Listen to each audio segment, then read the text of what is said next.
బోయపాటి శ్రీను దర్శకత్వంలో mega power star Ram Charan, కీరా అద్వానీ జంటగా వినయ విధేయ రామ 11వ తేదీ మన ముందుకు రాబోతుంది. 10వ తేదీ ప్రీమియర్స్ పడబోతున్నాయి వరల్డ్ వైడ్. ఈ సినిమా హైప్ ఎలా ఉందంటే చెప్పొచ్చు, మామూలుగా లేదు. ఊర్రో తొలగిపోతున్నారు. ఇప్పటికే రిలీజ్ చేస్తున్న పోస్టర్స్ చూస్తే మై మరపే. అసలు రాంబో లుక్ లో mega power star Ram Charan జీవించేశాడు. మనం మరలా ఒక్కసారి చిరంజీవిని గుర్తుకు తెచ్చుకోవటమే. పాత సినిమాల్లో చిరంజీవి కిరాతకుడు, యమకింకరుడు, రాక్షసుడు, దొంగ, గూండా, ఖైదీ ఇలా అనేక సినిమాల్లో మెషిన్ గన్ పట్టుకొని ఉన్న స్టిల్స్ మనం చూసే ఉంటాం.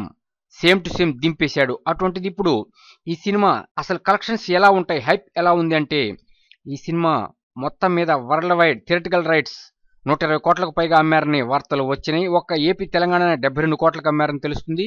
120 కోట్లు వస్తే సేఫ్, 150 కోట్లు వస్తే హిట్, 180 కోట్లు వస్తే సూపర్ హిట్, 200 కోట్లు వస్తే బ్లాక్ బస్టర్. ఇక ఆ పై వచ్చేవన్నీ ఎక్స్ట్రా పెర్క్సే అని చెప్పొచ్చు. ఇక ఈ సినిమా రిలీజ్ కు ముందే బ్లాక్ బస్టర్ టాక్ సొంతం చేసుకుంది. ఎక్కడ చూసినా కూడా ఇప్పటికే వినయ విధేయ రామ అంటున్నారు. కానీ టైటిల్లో వినయ విధేయ రామ అని ఉంది. పోస్టర్స్ గానీ, టీజర్లు గానీ, ట్రైలర్ గానీ చూస్తే మతిపోతుంది. ఎక్కడ అసలు వినయమే లేదు, వీర విధేయ రామ లాగా ఉంది. ఇక రిలీజ్ అయితే చెప్పేదే ఉంది. మెగా కాంపౌండ్ సాధించని రికార్డుని సాధించబోతున్న mega power star Ram Charan కి మనం శుభాకాంక్షలు చెప్పాల్సిందే.